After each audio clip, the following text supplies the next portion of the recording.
అందరూ తెలిసిందే, I'm Sayeed Raza. So Shine India Academy director. ఇప్పుడు నేను డీల్ చేయబోతున్నటువంటి అంశం ఈ యొక్క భారతదేశ చరిత్ర, ఇండియన్ హిస్టరీ. అయితే హిస్టరీ అంటే మీకు అందరికి తెలిసిందే, స్టడీ ఆఫ్ ద పాస్ట్, గతాన్ని అధ్యయనం చేయడాన్ని మనం చరిత్ర అని చెప్పేసి అంటాం.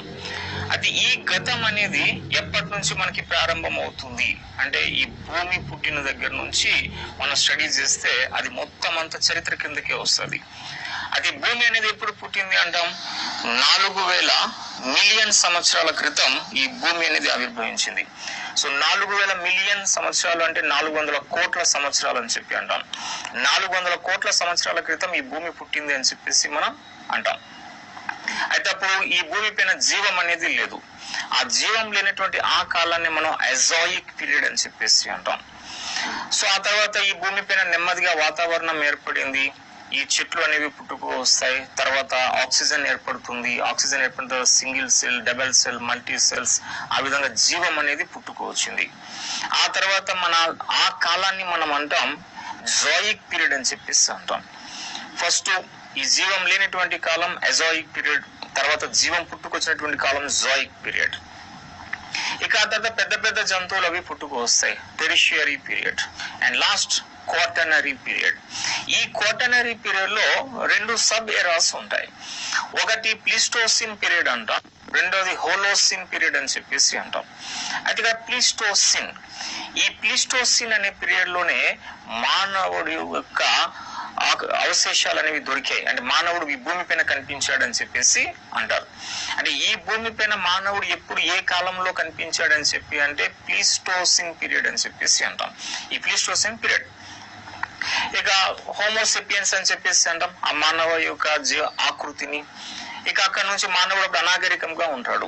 ఈ అనాగరికంగా ఈ మానవుడు ఉన్నప్పుడు అతను నగ్నంగా తిరుగుతాడు, చెట్ల తొర్రెల్లో గుహల్లో నివసిస్తూ ఉంటాడు, ఆకలి వేసినప్పుడు చెట్ల పళ్ళు లేకపోతే జంతువుల్ని చంపుకుని తినడం ఎసెట్రా చేస్తాడు.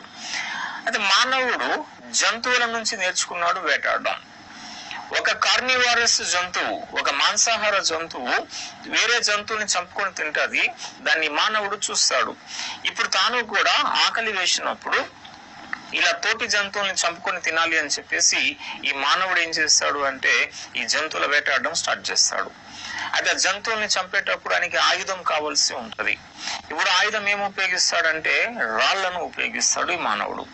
ఇలా రాళ్లను ఉపయోగించి మానవుడు జంతువుల్ని చంపుతున్నాడు. తర్వాత తన యొక్క డైలీ యాక్టివిటీస్ లో పరికరాలుగా ఉపయోగిస్తూ ఉన్నాడు. అలా మానవుడు రాళ్లను ఉపయోగిస్తూ పరికరాలుగా రాళ్లను ఉపయోగిస్తూ తన జీవనాన్ని కొనసాగిస్తున్నాడు. కాబట్టి ఆ కాలం నాటి మానవుడిని రాతియుగ మానవుడు అని చెప్పి మనం పిలుస్తాం. అయితే ఈ రాతియుగ మానవుడు తాను ఉపయోగించే రాళ్ల తీరును బట్టి ఆ కాలాన్ని ప్రాచీన శిలాయుగం అని, మధ్య శిలాయుగం అని, నవీన శిలాయుగం అని పిలుస్తారు. అయితే మానవుడు ఇలాగా రాళ్లు ఉపయోగించిన తర్వాత కొన్ని లోహాలు ఉపయోగిస్తాడు. అలా మానవుడు ఈ భూమి పైన ఉపయోగించినటువంటి తొలి లోహం రాగి అని చెప్పేసి అంటారు. రాగి. ఇప్పుడు రాగి తర్వాత తగరం, సీసం, ఇలాగ అనేక రకాల లోహాలు ఉపయోగించుకుంటూ పోయాడు ఈ మానవుడు. తర్వాత ఈ లోహాల్ని వేడి చేసి 2-3 లోహాల్ని కలపడం స్టార్ట్ చేస్తాడు. అలా రాగి తర్వాత తగరం ఇవి కలిపేసి మానవుడు కాంస్యాన్ని ఉపయోగిస్తాడు. కాంస్యం. అయితే మానవుడు ఏం చేస్తాడు, రాళ్లతో పాటుగా ఇప్పుడు కాంస్యాన్ని కూడా ఉపయోగిస్తాడు. దాన్ని మనం తామ్ర శిలాయుగం అని చెప్పేసి పిలుస్తాం. ఆ తర్వాత మానవుడు ఇనుప లోహాన్ని ఉపయోగిస్తాడు. ఆ ఇనుప లోహ కాలంలో మన భారతదేశం ఇంపార్టెంట్ అంశం ఏమిటి అంటే ఈ యొక్క సమాధులు, జియంట్ గ్రేవ్స్ అని చెప్పేసి అంటాం, భారీ సమాధులు. దాన్ని రాక్షస గుళ్ళు అని చెప్పేసి మనం పిలుస్తాం. అలాగే పెద్ద పెద్ద సమాధులు ఉంటాయి. ఆ సమాధులు పెద్ద పెద్ద బండరాళ్లతో ఉంటుంది. అందువల్ల దాన్ని బృహత్ శిలాయుగం అని పిలుస్తారు. అంటే ఇప్పుడు మనం చరిత్ర అనేది చూడబోతూ ఉన్నాం. ఈ చరిత్ర అనేది భూమి పుట్టుక దగ్గర నుంచి స్టార్ట్ అవుతుంది. భూమి పుట్టినప్పుడు ఈ భూమి పైన జీవం లేదు అని చెప్పేసి అంటున్నాం, దాన్ని అజాయిక్ పీరియడ్ అంటున్నాం. తర్వాత తర్వాత జీవం పుట్టుకొచ్చింది, దాన్ని జోయిక్ పీరియడ్ అంటాం. తర్వాత పెద్ద పెద్ద జంతువులు పుట్టుకొస్తే ఆ కాలాన్ని టెరిషియరీ అంటారు. తర్వాత 4వ యుగం క్వాటర్నరీలో సబ్ ఎరా ప్లీస్టోసిన్. ఈ ప్లీస్టోసిన్ పీరియడ్ లోనే మనకి మానవుడు అనేవాడు కనిపించాడని చెప్పి అంటాం. ఈ మానవుడు అనాగరిక మానవుడు, రాళ్ళు ఉపయోగించుకుంటూ జీవనాన్ని కొనసాగిస్తూ ఉన్నాడు. అలా రాళ్ళు ఉపయోగించుకుంటూ జీవనాన్ని కొనసాగిస్తున్న ఈ కాలాన్ని మనం ఏమని చెప్పంటే ప్రీ హిస్టోరిక్ పీరియడ్ అంటాం. అప్పుడు మానవుడికి లిపి అనేది లేదు, అది ప్రీ హిస్టోరిక్ పీరియడ్. ప్రాచీన శిలాయుగం, మధ్య శిలాయుగం, నవీన శిలాయుగం, తామ్ర శిలాయుగం, బృహత్ శిలాయుగాలు అని చెప్పేసి ఉంటాయి. ఈ మొత్తం కాలాన్ని మనం ప్రీ హిస్టోరిక్ పీరియడ్ అని చెప్పి అంటాం. తర్వాత మనకి లిఖిత పూర్వకమైన ఆధారాలు ఉన్న కాలాన్ని హిస్టోరిక్ పీరియడ్ అని చెప్పేసి అంటారు, హిస్టోరిక్ పీరియడ్. అయితే ఇప్పుడు ఈ హిస్టోరిక్ పీరియడ్ చూసినప్పుడు మన భారతదేశంలో ప్రాచీన యుగం సింధు నాగరికత ఉంది. సింధు నాగరికత కాలంలో లిఖిత పూర్వక ఆధారాలు ఉన్నాయి, కానీ ఆ లిపి అనేది మనకి అర్థం కావడం లేదు. అలా లిపి ఉంది కానీ అర్థం కావడం లేదు. అటువంటి కాలాన్ని మనం ప్రోటో హిస్టోరిక్ పీరియడ్ అని పిలుస్తారు. ప్రోటో హిస్టోరిక్ పీరియడ్ అది సింధు నాగరికత. నెక్స్ట్ ఆర్యులు వస్తారు.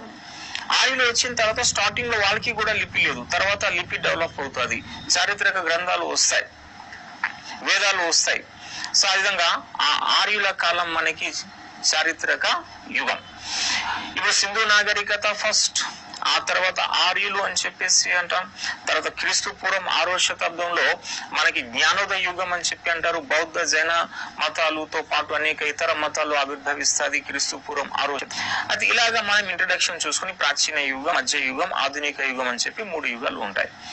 అయితే ఇప్పుడు ఈ చరిత్ర మన భారతదేశంలో 3 యుగాలుగా మనం పేర్కొంటాం. ఆ 3 యుగాలు ఐ థింక్ మీరు చిన్నప్పటి నుంచి ప్రతి ఒక్కరికి తెలిసిందే. ప్రాచీన యుగం, మధ్య యుగం, తర్వాత ఆధునిక యుగం. సో మన ancient period, medieval period, modern period. అయితే ఇప్పుడు ఈ 3 యుగాల్లో మన ఇండియాలో నిర్వహించే ప్రతి పోటీ పరీక్షకి అది ఐఏఎస్ సివిల్ సర్వీసెస్ నుంచి కింది స్థాయిలో గ్రూప్ 4 ఎగ్జామ్స్ వరకు కూడా ఈ ఇండియన్ హిస్టరీలో మోస్ట్ ఇంపార్టెంట్ భాగం ఏమిటి అంటే ఆధునిక భారతదేశ చరిత్ర, మోడర్న్ ఇండియన్ హిస్టరీ. మనకి హిస్టరీలో ఒక 100% వెయిటేజ్ చూసినప్పుడు 60 to 70% వెయిటేజ్ మన ఆధునిక భారతదేశ చరిత్రకే ఉంటుంది. 60 to 70% వెయిటేజ్ ఆధునిక భారతదేశ చరిత్రకే ఉంటుంది. ఆ రిమైనింగ్ 30-40% అనేది వెయిటేజ్ ప్రాచీన మధ్య యుగాలకి ఉంటుంది. అంటే మీరు పోటీ పరీక్షల్లో జిఎస్ పాయింట్ ఆఫ్ వ్యూలో మన స్కోర్ మంచిగా చేయాలి అంటే ఆధునిక భారతదేశ చరిత్ర పైన మంచి గ్రిప్ అనేది మనకి రావాలి. అయితే ఇప్పుడు మనం ఈ సెషన్ లో ఏం చూడబోతున్నామంటే ఆధునిక భారతదేశ చరిత్ర గురించి చూడబోతూ ఉన్నాం. అయితే ఇప్పుడు ఆధునిక భారతదేశ చరిత్రలో ఏ అంశాలు ఉంటాయి అన్నది ఫస్ట్ మనం ఇంట్రడక్షన్ చూసిన తర్వాత ఒక్కొక్క చాప్టర్ లోకి మనం ప్రవేశిద్దాం. ఆధునిక భారతదేశ చరిత్ర. ఓకే, ఈ ఆధునిక భారతదేశ చరిత్రలో ఏ అంశాలు ఉన్నాయి అనేది ఫస్ట్ మనం తెలుసుకుందాం. సో ఫస్ట్ ఆధునిక చరిత్ర అంటే దేని నుంచి ప్రారంభం అవుతుంది అంటే యూరోపియన్ల రాక. సో ఈ యూరోపియన్లు మన భారతదేశానికి వస్తారు. దానితో ప్రారంభమైనటువంటి కాలాన్ని ఆధునిక యుగం అని చెప్పి మన చరిత్రలో పేర్కొంటాం. అలా యూరోపియన్లు Portuguese, Dutch, డేన్స్, British and French, ఈ ఐదుగురు యూరోపియన్లు Portuguese, Dutch, డేన్స్, British and French, ఈ ఐదుగురు యూరోపియన్లు మన భారతదేశానికి వస్తారు వర్తకం చేసుకోవడం కోసం. అలా వర్తకం చేసుకోవడం కోసం వచ్చిన ఈ ఐదుగురు యూరోపియన్లు వర్తక ఆధిపత్యం, తాము ఒక్కరిమే ఈ భారతదేశంలో ఉండాలి, మొత్తం భారతదేశ వర్తకాన్ని శాసించాలి అని చెప్పి యూరోప్ నుంచి వచ్చిన ఐదుగురు యూరోపియన్లు భావిస్తారు. అప్పుడు ఐదుగురి మధ్య పోరు జరుగుతుంది. ఎవడైతే గెలుస్తాడో వాడు ఇండియా వర్తకాన్ని శాసించగలడు. అలాగా యూరోపియన్లు ఐదుగురు వచ్చారు. ఆ ఐదుగురి మధ్య ఆధిపత్యపు పోరు అనేది జరిగింది. ఆ ఆధిపత్యపు పోరులో చివరికి విజయం సాధిస్తాడు ఈ బ్రిటిష్ వాడు. ఇప్పుడు విజయం సాధించిన ఈ బ్రిటిష్ వాడు మన భారతదేశ అంతర్గత వ్యవహారాల్లో జోక్యం చేసుకొని మన భారతదేశాన్ని ఆక్రమణ చేస్తాడు. అంటే ఇప్పుడు ఆధునిక భారతదేశ చరిత్రలో మనం చూసే ఫస్ట్ చాప్టర్ ఏముంటుంది అంటే యూరోపియన్ల రాక. ఇప్పుడు ఈ యూరోపియన్ల రాకలో మనం ఏం చూస్తాము అంటే ఈ యొక్క 5 యూరోపియన్లు, వాళ్ళకు సంబంధించినటువంటి ఇంపార్టెంట్ గవర్నర్స్ ఎవరు ఉన్నారు, వాళ్ళ 5 మధ్య పోరు జరిగింది, చివరికి బ్రిటిష్ వాడు ఎలా గెలిచాడు, ఇదంతా చూడడమే మన ఆధునిక భారతదేశ ఫస్ట్ చాప్టర్. అంటే ఫస్ట్ చాప్టర్ ఆధునిక భారతదేశ చరిత్రలో ఏముంది, యూరోపియన్ల రాక. This is the first chapter. English లో అడ్వెంట్ ఆఫ్ యూరోపియన్స్ అని చెప్పి పిలుస్తారు. సో ఇది ఫస్ట్ చాప్టర్. సాధారణంగా మనకి జరిగే ప్రతి పోటీ పరీక్షలో కూడా అడ్వెంట్ ఆఫ్ యూరోపియన్స్ నుంచి, యూరోపియన్ల రాక నుంచి ఒక బిట్ అనేది వస్తుంది. కామన్ గా ఒక బిట్ దీని నుంచి వస్తుంది, ఏ పోటీ పరీక్ష అయినా సరే, మినిమం 1 బిట్. ఓకే, రెండో చాప్టర్ అంటే ఆధునిక భారతదేశ చరిత్రలో మనం చూడబోయే రెండో చాప్టర్. 5 యూరోపియన్లు వచ్చారు అన్నాం, వాళ్ళ మధ్య పోరు జరిగింది అన్నాం, బ్రిటిష్ వాడు గెలిచాడు అని చెప్పి అన్నాం. ఇప్పుడు ఈ బ్రిటిష్ వాడు ఏం చేస్తాడు అంటే మన భారతదేశ అంతర్గత వ్యవహారాల్లో జోక్యం చేసుకొని మన భారతదేశాన్ని ఒక్కొక్క ప్రాంతాన్ని ఆక్రమణ చేసుకుంటూ పోతాడు. ఈ బ్రిటిష్ వాడు మన భారతదేశాన్ని ఒకేసారి ఆక్రమణ చేయలే, దశల వారీగా మన ఇండియాని ఆక్రమణ చేశాడు ఈ బ్రిటిష్ వాడు. అలా ఫస్ట్ కర్ణాటిక్ ని తన గుప్పెట్లోకి తీసుకుంటాడు. తర్వాత బెంగాల్, అత్యంత ధనిక ప్రాంతం బెంగాల్ ని తన డైరెక్ట్ కంట్రోల్లోకి తీసుకుంటాడు. తర్వాత మైసూర్, తర్వాత మరాఠా. అంటే బ్రిటిష్ వాడు మన భారతదేశంలో ఉన్న ప్రాంతాలను దశల వారీగా ఆక్రమణ చేశాడు అంటాం. అంటే కర్ణాటిక్ ని ఫస్ట్ తన గుప్పెట్లోకి తీసుకున్నాడు, కర్ణాటిక్ తర్వాత బెంగాల్ ని తన గుప్పెట్లోకి తీసుకున్నాడు, బెంగాల్ తర్వాత మైసూర్ ని తన గుప్పెట్లోకి తీసుకున్నాడు, మైసూర్ తర్వాత మరాఠా తర్వాత సింధ్ తర్వాత పంజాబ్ తర్వాత అవధ్. ఇలాగా మన భారతదేశ భూభాగాన్ని దశల వారీగా ఈ యొక్క బ్రిటిష్ వాడు ఆక్రమణ చేసేస్తాడు. అయితే ఇప్పుడు బ్రిటిష్ వాడు మన భారతదేశాన్ని ఆక్రమణ చేసినప్పుడు మన రాజ్యాల వారు, మన బెంగాల్, మైసూర్, మరాఠా ఎసెట్రా ప్రాంతాల వాళ్ళు ఏం చేస్తారు, ఏమైనా స్వాగతం పలుకుతారా వాళ్ళకి? ప్రతిఘటన చేస్తారు. ఆ ప్రతిఘటన ఇస్ నథింగ్ బట్ యుద్ధం అనేది చేస్తారు. అలా బ్రిటిష్ వాడు మన ఇండియాలో ఉన్నటువంటి రాజ్యాలు ఆక్రమణ చేసినప్పుడు యుద్ధాలు జరుగుతాయి. ఆ యుద్ధాలనే మనం ఆంగ్లో కర్ణాటిక్ యుద్ధాలు, ఆంగ్లో మైసూర్ యుద్ధాలు, ఆంగ్లో మరాఠా యుద్ధాలు, ఆంగ్లో సిక్కు యుద్ధాలు, బెంగాల్ కి సంబంధించి ప్లాసీ అండ్ బక్సర్ యుద్ధాలు, ఇలాగ అనేక యుద్ధాలు జరుగుతాయి.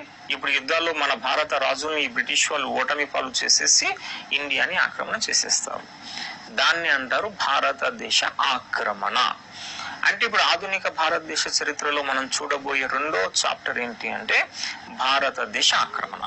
సో ఫస్ట్ చాప్టర్ యూరోపియన్ల రాక, రెండో చాప్టర్ భారతదేశ ఆక్రమణ. నెక్స్ట్ మూడో చాప్టర్ ఏముంది, ఇప్పుడు బ్రిటిష్ వారు వచ్చారు, పరిపాలన చేస్తున్నారు. అగ్రస్థానాల్లో బ్రిటిష్ వాళ్ళే ఉంటారు, మధ్య స్థాయిలో క్షేత్రస్థాయిలో మాత్రం ఈ భారతీయులు ఉంటారు. అయితే ఇప్పుడు ఈ మధ్య స్థాయిలో క్షేత్రస్థాయిలో భారతీయులు, ఉన్నత పదవుల్లో బ్రిటిష్ వారు పరిపాలన చేసేటప్పుడు వాళ్ళ యొక్క ఫ్యామిలీస్ తో సహా వాళ్ళు వస్తారు. ఫ్యామిలీస్ ఉన్నాయంటే పిల్లలు ఉంటారు, పిల్లలు ఉంటే వాళ్ళకి స్కూల్స్ కావాలి, కాలేజెస్ కావాలి. అలా మన ఇండియాలో అనేక పాశ్చాత్య విద్యా సంస్థలు పుట్టుకొస్తాయి. ఈ పాశ్చాత్య విద్యా సంస్థల్లో మన బ్రిటిష్ వాళ్ళతో పాటు భారతీయులు కూడా చదువుకుంటారు. అలా భారతీయుల పాశ్చాత్య భావాలు వస్తాయి.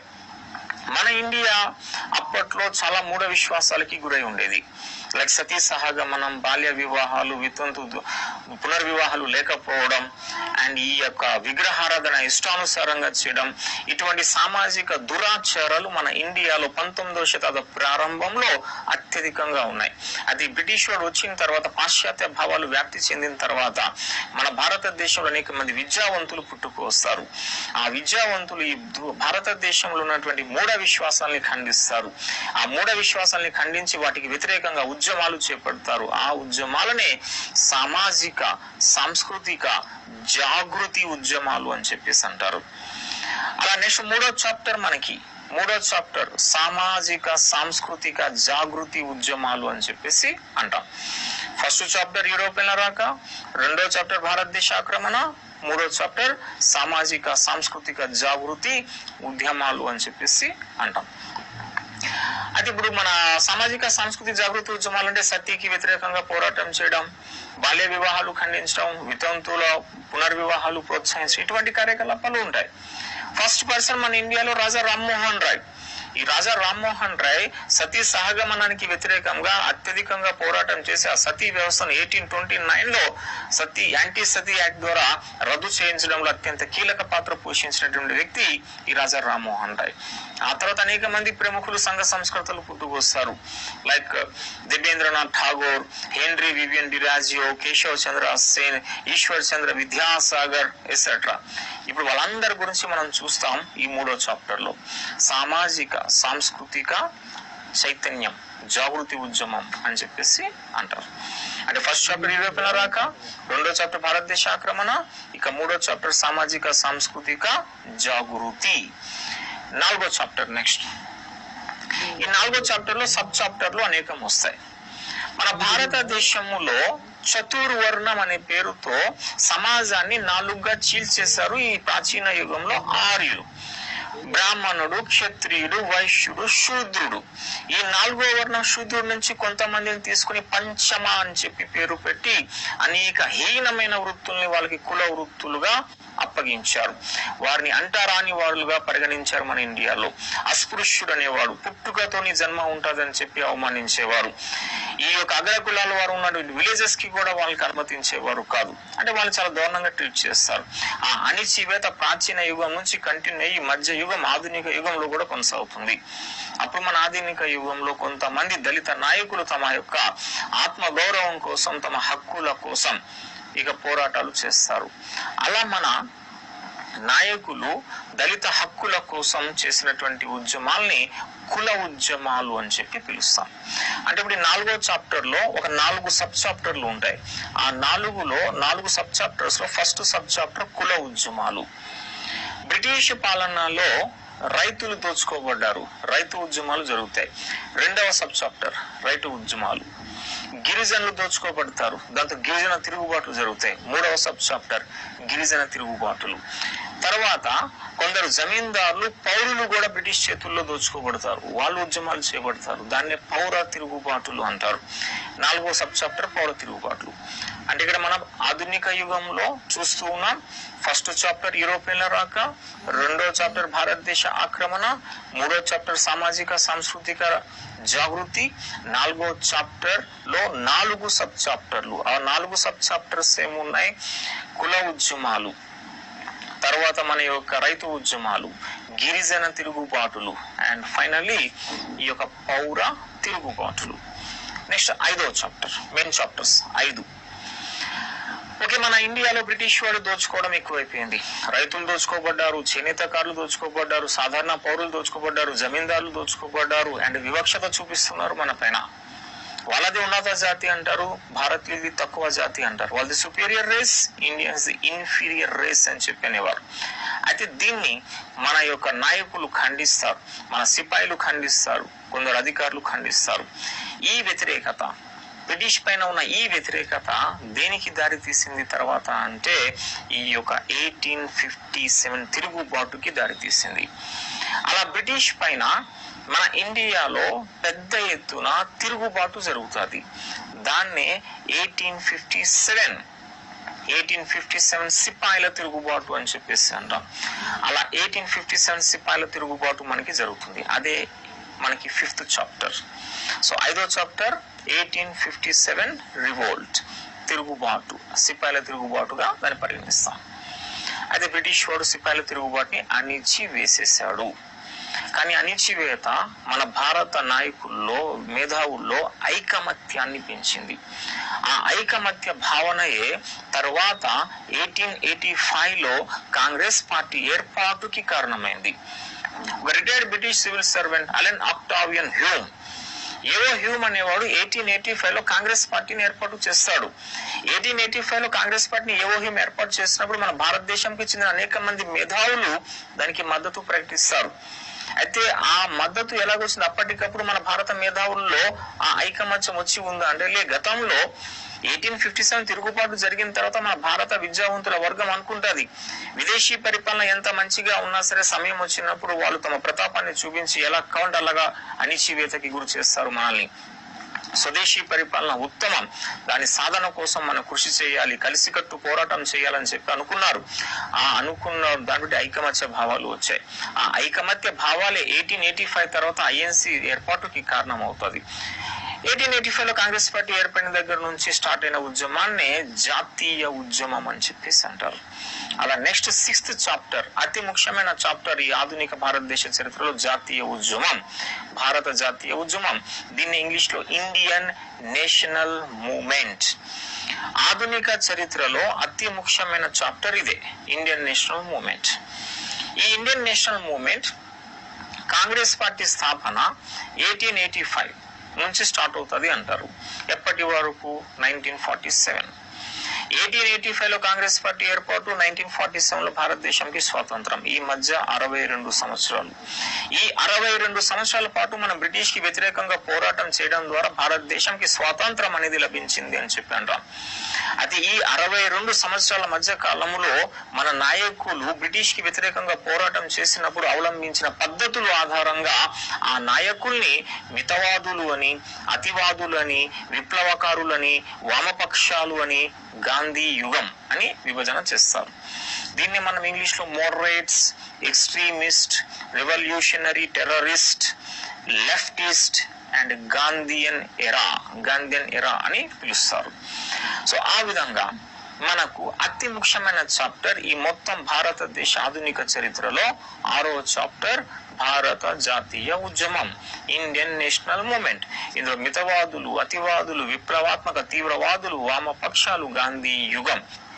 ఓకే, మన భారతదేశ ఆధునిక చరిత్రలో చాప్టర్స్ ఒక్కసారి మళ్ళీ: ఫస్ట్ యూరోపియన్ల రాక, రెండోది భారతదేశ ఆక్రమణ, 3 సామాజిక సాంస్కృతిక జాగృతి, 4 సబ్ చాప్టర్స్ 4 కలిపి కుల ఉద్యమాలు, రైతు ఉద్యమాలు, గిరిజన తిరుగుబాట్లు, పౌర తిరుగుబాట్లు. 5వ చాప్టర్ 1857 తిరుగుబాటు. 6వ చాప్టర్ ఇన్ఫాక్ట్ ఫేమస్ మన భారతదేశ జాతీయ ఉద్యమం. ఈ భారతదేశ జాతీయ ఉద్యమంలో 5 ఉన్నాయి: మితవాదులు, అతివాదులు, విప్లవాత్మక తీవ్రవాదులు, వామపక్షాలు, గాంధీ యుగం అని చెప్పేసి అంటాం. 7వ చాప్టర్ గవర్నర్ జనరల్ యుగం. 8 ఐఎన్సి సమావేశాలు. లాస్ట్ 9 కమిటీలు. ఏ కమిటీ దేనికోసం వచ్చింది అని చెప్పి. ఇది ఆధునిక భారతదేశ చరిత్ర ఒక ఓవరాల్ పిక్చర్. ఇప్పుడు మనం ఈ 9 చాప్టర్స్ లో ఫస్ట్ చాప్టర్ ఈ యొక్క యూరోపియన్ల రాక. మన ఎగ్జామ్ పాయింట్ ఆఫ్ వ్యూలో ఏ పోటీ పరీక్ష తీసుకున్నా సరే, అది మన యూపీఎస్సీ సివిల్ సర్వీసెస్ దగ్గర నుంచి క్షేత్రస్థాయిలో నిర్వహించే గ్రూప్ 4 ఎగ్జామ్స్ వరకు కామన్ గా ఉండేటటువంటి ఒక చాప్టర్ యూరోపియన్ల రాక. అందులో ఒక్క బిట్ గ్యారంటీగా వచ్చే అవకాశం ఉంది. ఇప్పుడు ఆ ఒక్క బిట్ వచ్చే ఈ యొక్క యూరోపియన్ల రాక యొక్క అంశాలు ఏంటో మనం తెలుసుకుందాం. సో ఫస్ట్ మనం చూడబోతున్న ఈ ఫస్ట్ చాప్టర్ ఆధునిక భారతదేశ చరిత్రలో సో మన యూరోపియన్ల రాక. ఒక యూరోపియన్ల రాక సంబంధించి కొంచెం మనం స్టోరీ చూస్తే, యూరోపియన్లు మన భారతదేశానికి ఎందుకు వచ్చేవారు? వర్తకం కోసం. ఆ వర్తకం ఏంటి? ఎస్పెషల్లీ సుగంధ ద్రవ్యాలు, స్పైసెస్, దాన్ని మసాలాలు, మిరియాలు అని చెప్పేసి అంటాం. యూరోప్ లో సుగంధ ద్రవ్యాలకి ఎక్కువ డిమాండ్ ఉంటుంది. ప్లస్ సిల్క్, మన దేశం నుంచి తీసుకువెళ్లే సిల్క్ ని యూరోప్ లో ఫ్యాషన్ కోసం ఉపయోగించేవారు అంటాం. ప్లస్ అప్పట్లో యూరోపియన్లకి చలి నుంచి రక్షణ కల్పించింది మన సిల్క్ అని చెప్పి అంటాం. అయితే యూరోపియన్లు సిల్క్ ని అధికంగా చైనా నుంచి దిగుమతి చేసుకున్నారు. అయితే మన ఇండియా నుంచి కూడా తీసుకుపోయారు సిల్క్ ని ఫ్యాషన్ పర్పస్ కోసం, చలి నుంచి రక్షణ పొందడం కోసం. అయితే మన మసాలాలు ఎక్కువ డిమాండ్, మిరియాలు, స్పైసెస్. యూరోపియన్లు మన భారతదేశంతో వర్తకం చేసేటప్పుడు మొదటిగా భూమార్గాన్ని ఉపయోగిస్తారు. భూమార్గం అదే కాన్స్టాంటినోపుల్ మార్గం. కాన్స్టాంటినోపుల్ ప్రస్తుతం టర్కీలో ఉన్న ఇస్తాంబుల్ అని చెప్పేసి అంటారు. ఇప్పుడు యూరోపియన్లు యూరోప్ నుంచి కాన్స్టాంటినోపుల్కి వచ్చి, కాన్స్టాంటినోపుల్ టర్కీలో ఇస్తాంబుల్, అక్కడ నుంచి మధ్య ఆసియాకి వచ్చి, మధ్య ఆసియా నుంచి ఇండియాకి వచ్చేవారు. ఇప్పుడు యూరోపియన్ల ప్రయాణం మెల్లగా ఉంది అప్పట్లో. ఇండియా అంటే యూరోప్ నుంచి కాన్స్టాంటినోపుల్, కాన్స్టాంటినోపుల్ నుంచి మధ్య ఆసియా, మధ్య ఆసియా నుంచి ఇండియా, ఈ విధంగా వీళ్ళ ప్రయాణం ఉంది. అయితే ఇప్పుడు ఇండియాలో వీళ్ళు సరుకులు కొనుగోలు చేసుకుని తిరిగి యూరోప్ కి పోయేవారు. ఇలాగా ఉంటుంది. ఇయర్ 1453 వస్తుంది. ఇయర్ క్రీస్తు శకం 1453 అంటాం. 1453 ఏది 1453. ఏం జరిగింది 1453 ఇయర్ లో? మొత్తం ప్రపంచానికి ఒక ఇంపార్టెంట్ ఇయర్ 1453. ఈ 1453లో అప్పట్లో ముస్లిమ్స్ కి క్రిస్టియన్స్ కి మధ్య క్రుసేడ్స్, మత యుద్ధాలు అని చెప్పి జరిగేవి. ఆ క్రుసేడ్స్ లో భాగంగా టర్కీలో ముస్లిం పాలకుడు రెండవ మొహమ్మద్ అప్పుడు కాన్స్టాంటినోపుల్ రాజధానిగా బైజాంటిన్ సామ్రాజ్యం అని చెప్పి ఉంటది. ఆ బైజాంటిన్ క్రిస్టియన్స్ ది. ఆ బైజాంటిన్ కి రాజు కాన్స్టాంటినోపుల్ 11 అని చెప్పేసి అంటాం. కాన్స్టాంటినోపుల్ 11. ఇప్పుడు ఈ కాన్స్టాంటినోపుల్ 11 అండ్ ఇక్కడ టర్కీలో రెండవ మొహమ్మద్, వీళ్ళ మధ్య యుద్ధం జరుగుతుంది. మత యుద్ధాలు క్రుసేడ్స్ లో భాగంగా. అప్పుడు ఈ టర్కీ పాలకుడు రెండవ మొహమ్మద్ బైజాంటిన్ చక్రవర్తి అయిన కాన్స్టాంటినోపుల్ 11 ను ఓడించేస్తాడు. ఇక్కడ 1453 ఇయర్ ఇంపార్టెంట్. 1453లో రెండవ మొహమ్మద్ టర్కీ పాలకుడు, ఇతను బైజాంటిన్ చక్రవర్తి అయినటువంటి 11వ కాన్స్టాంటినోపుల్ ను ఓడిస్తాడు. చరిత్రలో ఇంపార్టెంట్ ఘట్టం 1453 క్రూసేడ్స్. ఆ మత యుద్ధాల్లో ముస్లింలు విజయం సాధించేశారు, క్రైస్తవులు ఓడిపోయారు. ఇప్పుడు ఈ ముస్లిం రాజు అయినటువంటి రెండవ మొహమ్మద్ కాన్స్టాంటినోపుల్ ని ఆక్రమణ చేసి బ్రిటిష్ వర్తకం పైన, యూరోపియన్ వర్తకం పైన, మొత్తం యూరోపియన్, నాట్ ఓన్లీ బ్రిటిష్, మొత్తం యూరోపియన్ వర్తకుల పైన ఆంక్షలు విధించేస్తాడు. దాంతో యూరోప్ లో సుగంధ ద్రవ్యాలకి, సిల్క్ కి డిమాండ్ పెరిగిపోతూ ఉంది. అప్పుడు యూరోపియన్లు అనుకుంటారు, ఇలా భూమార్గం నుండి కాకుండా సముద్ర మార్గాన్ని కనుగొని నేరుగా భారతదేశం, తూర్పు ఆసియా దేశాలతో వర్తకం చేయాలి అనుకుంటారు. అయితే యూరోప్ లో ఆ యొక్క సముద్ర మార్గాన్ని మొదటిగా ప్రోత్సహించిన దేశస్థులు పోర్చుగీస్ వారు. ఆ పోర్చుగీస్ రాజు పేరు హెన్రీ. ఆ హెన్రీకి ద గ్రేట్ అని, దట్ మీన్స్ ద నావిగేటర్ అని, హెన్రీ ద నావిగేటర్ అని చెప్పి అతన్ని పిలుస్తారు. అంటే ఆ పోర్చుగీస్ యొక్క రాజు అయినటువంటి హెన్రీ నౌకాయానాన్ని ఫస్ట్ ప్రోత్సహిస్తాడు. అంటే మన చరిత్రలో గతంలో అనేక పోటీ పరీక్షల్లో అడిగినటువంటి బిట్ ఇది. ఏ సంఘటన తర్వాత యూరోప్ లో నౌకాయానం అనేది ప్రారంభమైంది? 1453లో రెండవ మొహమ్మద్ కాన్స్టాంటినోపుల్ ని ఆక్రమించిన తర్వాత నౌకాయానం స్టార్ట్ అయింది. ఇక సముద్ర మార్గం కనుగోవాలని చెప్పేసి మన యూరోపియన్లు బయలుదేరారు, పోర్చుగీస్ వారు. అలా పోర్చుగీస్ హెన్రీ మొదటిగా నౌకాయానం ప్రోత్సహిస్తాడు. ఆ తర్వాత ఇప్పుడు బార్తిలోమ్యూ డయాజ్ అనేవాడు ఉంటాడు. ఇతను సముద్ర మార్గం కనుగోవడానికి బయలుదేరుతాడు. ఆయన ఈ యొక్క యూరోప్, స్పెయిన్, పోర్చుగల్ ఏరియా, అప్పుడు స్పెయిన్ పోర్చుగల్ రెండు కూడా ఒకే రాజు ఆధీనంలో ఉండే. అలా స్పెయిన్ ఏరియా నుంచి ఈ బార్తిలోమ్యూ డయాజ్ అనేవాడు అట్లాంటిక్ మహాసముద్రం గుండా బయలుదేరి మన ఆఫ్రికా దక్షిణ ప్రాంతంకి వస్తాడు. ఆఫ్రికా దక్షిణ ప్రాంతం నుంచి ఇండియా వైపుకి రాలేకపోతాడు ఈయన. ఎందుకంటే ఆఫ్రికా దక్షిణ ప్రాంతంలో తుఫాన్లు సంభవిస్తాయి, వాతావరణం అల్లకల్లోలంగా ఉంటుంది, ముందుకు కొనసాగలేని పరిస్థితి. అనేక రోజులు వేచి చూస్తాడు బార్తిలోమ్యూ డయాజ్, అయినా వాతావరణం సద్దుమణగలే. అప్పుడు బార్తిలోమ్యూ డయాజ్ ఆఫ్రికా దక్షిణ ప్రాంతం నుంచి తిరిగి యూరోప్ కి వెళ్ళిపోతాడు. అయితే ఇప్పుడు బార్తిలోమ్యూ డయాజ్ తిరిగి వెళ్ళిపోయినప్పుడు ఆఫ్రికా దక్షిణ ప్రాంతానికి ఏం పేరు పెడతాడంటే, తుఫాన్ల వల్ల తిరిగి వెళ్ళిపోయాడు, అందువల్ల తుఫాను లాగాదం అని చెప్పేసి అంటే దీన్ని కేప్ ఆఫ్ స్టార్మ్ అని చెప్పేసి అంటాం. ఓకే, యూరోప్ లో మొదటిగా నౌకాయానం ప్రోత్సహించింది ఎవడు? హెన్రీ. అతన్ని హెన్రీ ద నావిగేటర్ అని పిలిచారు. తర్వాత బార్తిలోమ్యూ డయాజ్. ఈ బార్తులోమి డయాజ్ అనేవాడు యూరోప్ నుంచి బయలుదేరి ఆఫ్రికా దక్షిణ ప్రాంతంకి వచ్చాడు. కానీ తుఫాన్ల వల్ల తన ప్రయాణాన్ని కొనసాగించలేకపోయాడు. ఆఫ్రికా దక్షిణ ప్రాంతం నుంచి తిరిగి యూరోప్ కి వచ్చేస్తాడు. ఆఫ్రికా దక్షిణ ప్రాంతానికి డయాజ్ పెట్టిన పేరు తుఫానుల అగాధం. ఆ తర్వాత బయలుదేరాడు కొలంబస్. ఈ కొలంబస్ ఆయన యూరోప్ స్పెయిన్ నుంచి బయలుదేరిన తర్వాత అట్లాంటిక్ మహాసముద్రంలో దిశ మారిపోతుంది విండ్ డైరెక్షన్ చేంజ్ అవ్వడం వల్ల. ఆ విండ్ డైరెక్షన్ చేంజ్ అవడం వల్ల అట్లాంటిక్ మహాసముద్రం నుంచి కొట్టుకొని కరేబియన్ సముద్ర దీవులకి పోతాడు. ఆ కరేబియన్ సముద్ర దీవులకి ఇప్పుడు ఆయన వెస్ట్ ఇండీస్ అని పేరు పెడతాడు. అంటే కొలంబస్ ఇండియాతో సముద్ర మార్గం కనుగోవాలనుకున్నాడు, కానీ ఏమైంది, వెస్ట్ కు కొట్టుకెళ్ళిపోయాడు. అందువల్ల వెస్ట్ లో ఉన్నటువంటి ఆ దీవుల్ని వెస్ట్ ఇండీస్ అని చెప్పి పేరు పెట్టాడు. So Columbus fail. Next Vasco da gamma. Next personality Vasco da gamma. ఈ వాస్కోడా గామాను పోర్చుగల్ రాజు ఇమాన్యువల్ అనేవాడు ప్రోత్సహిస్తాడు. ఆ ఇమాన్యువల్ ప్రోత్సాహంతో ఒక నావికా అధికారి అయినటువంటి మన వాస్కోడా గామా ఒక 4 నౌకలు తీసుకొని దానిలో 200 మంది నావికుల్ని ఎక్కించుకొని పోర్చుగల్ యొక్క రాజధాని అయిన Lisbon, Portugal capital city Lisbon నుంచి బయలుదేరుతాడు.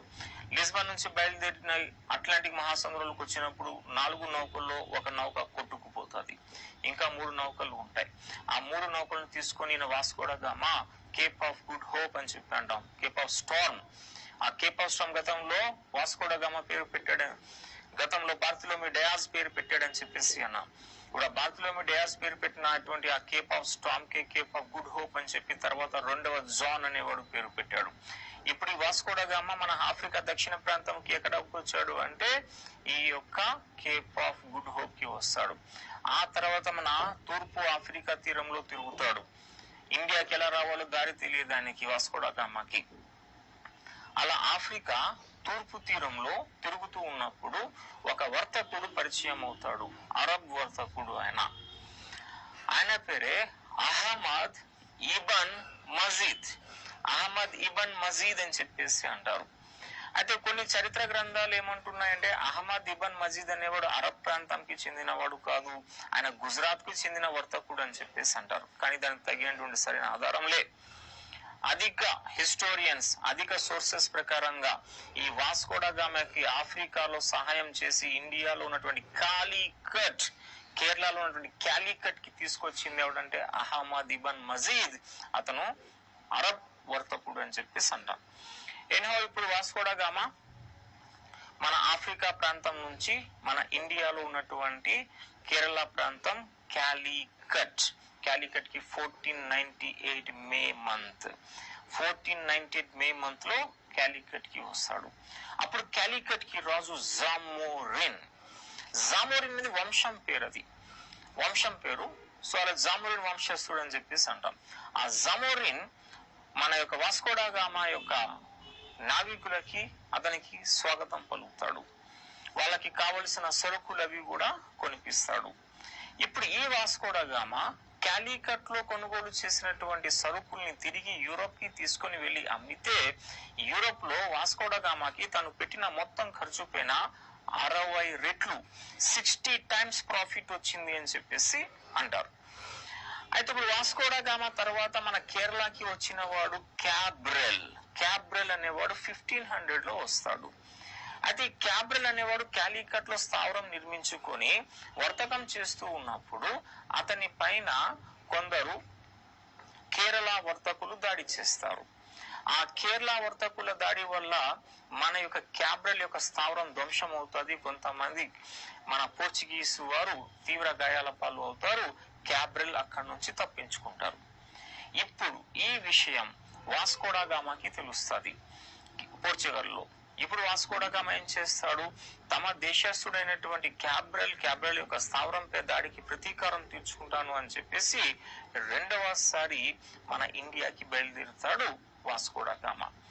ఈసారి వాస్కోడా గామా 800 మంది నావికులు, 15 నౌకలు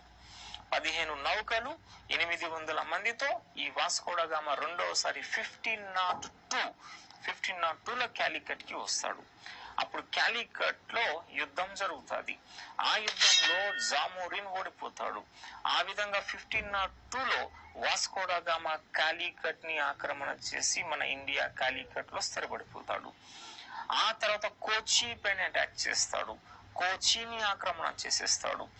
ఫైనల్ గా వాస్కోడా గామా మన ఇండియాలో ఎక్కడ సెటిల్ అయిపోయాడు అంటే కోచిలో సెటిల్ అయిపోతాడు.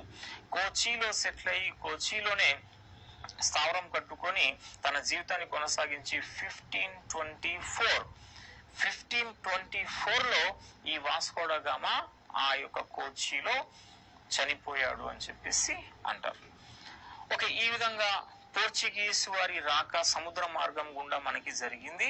అది ఫస్ట్ సక్సెస్ 1498లో జరిగింది, 1498. ఆ తర్వాత వాస్కోడా గామా రెండోసారి 1502లో వచ్చాడు. 1502లో వచ్చిన తర్వాత ఆయన కోచిలో స్థిరపడి కోచిలో చనిపోయాడు 1524. ఓకే, 1524. సో ఈ 1524లో మన వాస్కోడా గామా కోచిలో చనిపోయాడని చెప్పేసి అంటాం. సో ఈ విధంగా ఈ యూరోపియన్ల రాక సముద్ర మార్గం గుండా మన భారతదేశంకి జరిగింది. సో భారతదేశానికి సముద్ర మార్గం గుండా ఫస్ట్ గా పోర్చుగీస్ వాళ్ళు ఇప్పుడు కాలికట్ కి వచ్చారు. అయితే ఆ తర్వాత ఆల్మోస్ట్ 100 ఇయర్స్ పాటు భారతదేశ వర్తకాన్ని శాసించింది ఎవరంటే పోర్చుగీస్ వాళ్ళే. అయితే ఈ పోర్చుగీస్ వారు మన భారతదేశంలో పశ్చిమ తీర వర్తకానికే ప్రాధాన్యత ఇచ్చారు. తూర్పు తీరానికి ఈ పోర్చుగీస్ వారు అస్సలు కాన్సన్ట్రేషన్ చేయలేదు. సో మన పోర్చుగీస్ వారు 1498లో ఫస్ట్ వాస్కోడా గామా వచ్చాడు, 1500లో క్యాబ్రల్ వచ్చాడు, 1502లో రెండోసారి వాస్కోడా గామా వచ్చాడు. అయితే ఆ తర్వాత పోర్చుగీస్ వారు మన భారతదేశ పశ్చిమ తీర వెస్టర్న్ కోస్ట్ పశ్చిమ తీర వర్తకాన్ని శాసించారు. అలాగే ఆల్మోస్ట్ ఒక 100 ఇయర్స్ తర్వాత డచ్ వారు వచ్చారు. ఆ తర్వాత డేన్స్ వాళ్ళు కనిపిస్తారు. నెక్స్ట్ బ్రిటిష్ వాడు వస్తాడు, బ్రిటిష్ తర్వాత ఫ్రెంచ్ వాడు వస్తాడు. ఇప్పుడు 5 యూరోపియన్లు వచ్చి భారతదేశంతో వర్తకం చేసుకోవడం కోసం కొన్ని కంపెనీలు ఏర్పాటు చేసుకుంటారు. పోర్చుగీస్ వాడు 1498 కంపెనీ అంటాం, కానీ అది అఫీషియల్ గుర్తింపు లేని కంపెనీ. మన ఇండియాలో ఫస్ట్ గుర్తింపబడినటువంటి ఈస్ట్ ఇండియా కంపెనీ ఏది అంటే British East India company 1600. So 1600లో బ్రిటిష్ ఈస్ట్ ఇండియా కంపెనీ, 1602లో డచ్ ఈస్ట్ ఇండియా కంపెనీ, 1616లో Danes East India company, finally 1664 French East India company. So ఈ విధంగా మనకి 5 యూరోపియన్లు ఇప్పుడు వచ్చాడు. ఇప్పుడు 5 యూరోపియన్లకు సంబంధించినటువంటి బ్రీఫ్ అంశం అంటే మెయిన్ అంశాలు మనం చూసుకోవాల్సి ఉంటుంది. సాధారణంగా బిట్ దాని నుంచి వస్తుంది. ఓకే, సో ఇంట్రడక్షన్ అయిపోయింది. యూరోపియన్లో ఈ పోర్చుగీస్ వాడు ఇండియాకి రావడం జరిగింది అని చెప్పేసి అన్నాం. ఇప్పుడు 5 యూరోపియన్లకు సంబంధించినటువంటి అంశాలు. So first Portuguese. So first మనం సైడింగ్ లాగా చూస్తే పోర్చుగీస్. సో పోర్చుగీస్ వాడు 1498లో వాస్కోడా గామా వచ్చాడు, 1500లో క్యాబ్రల్ వచ్చాడు, రెండవసారి 1502లో వాస్కోడా గామా వచ్చాడు. ఇప్పుడు ఈ భారతదేశంలో పోర్చుగీస్ యొక్క ఫస్ట్ గవర్నర్ ఆయన పేరే Francis de Almeida. So Portuguese యొక్క first governor Francis de Almeida. Francis de Almeida చేసింది ఏంటి? ఒక విధానం, బ్లూ వాటర్ పాలసీ, నీలి నీటి విధానం. నీలి నీటి విధానం లేదా బ్లూ వాటర్ పాలసీని ప్రవేశపెట్టాడు మన యొక్క Francis de Almeida. Francis de అల్మీడా యొక్క నీలి నీటి విధానం అంటే అర్థం ఏమిటి? అరేబియా సముద్ర వర్తకాన్ని శాసించడం. భారతదేశ ప్రాంతాలు ఆక్రమణ వద్దు, కేవలం అరేబియా సముద్ర వర్తకాన్ని శాసిస్తే చాలు అని చెప్పి అనుకోవడమే బ్లూ వాటర్ పాలసీ. దాన్ని తీసుకొచ్చింది Francis de Almeida. Okay, next person Albuquerque. ఈ అల్బుక్వెర్క్ అనేవాడు నీలి నీటి విధానాన్ని రద్దు చేసేస్తాడు. అల్బుక్వెర్క్ నీలి నీటి విధానాన్ని రద్దు చేసేస్తున్నాడంటే దాని అర్థం ఏమిటి? ఆయన భారతదేశ ఆక్రమణ చేయబోతున్నాడు, భారతదేశములో భూముల ఆక్రమణ చేయబోతున్నాడు. నీలి నీటి విధానాన్ని అల్బుక్వెర్క్ రద్దు చేసి 1510 అప్పుడు విజయనగరానికి రాజు శ్రీకృష్ణ దేవరాయలు 1510లో ఈ అల్బుక్వెర్క్ శ్రీకృష్ణ దేవరాయలతో సైనిక ఒప్పందం చేస్తాడు. సైనిక ఒప్పందం చేసి విజయనగర శ్రీకృష్ణ దేవరాయని యొక్క సహాయాన్ని తీసుకొని అదే సంవత్సరం 1510లో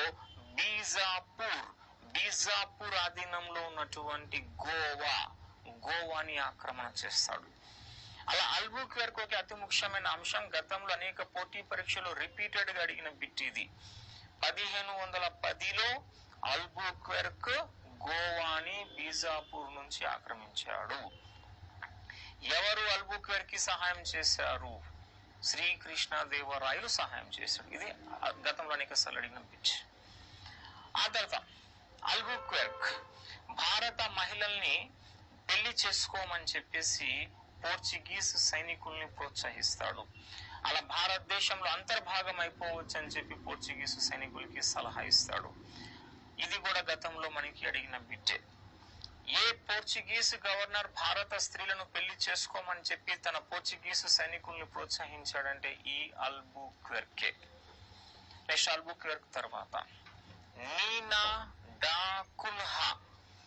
first Francis de Almeida, next Albuquerque, next Nina da Cunha.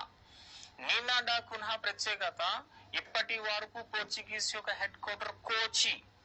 ఇప్పుడు ఇయర్ 1530, ఈ 1530లో నీనా డా కున్హా పోర్చుగీస్ యొక్క హెడ్ క్వార్టర్ ని కోచి నుంచి గోవాకి మారుస్తాడు.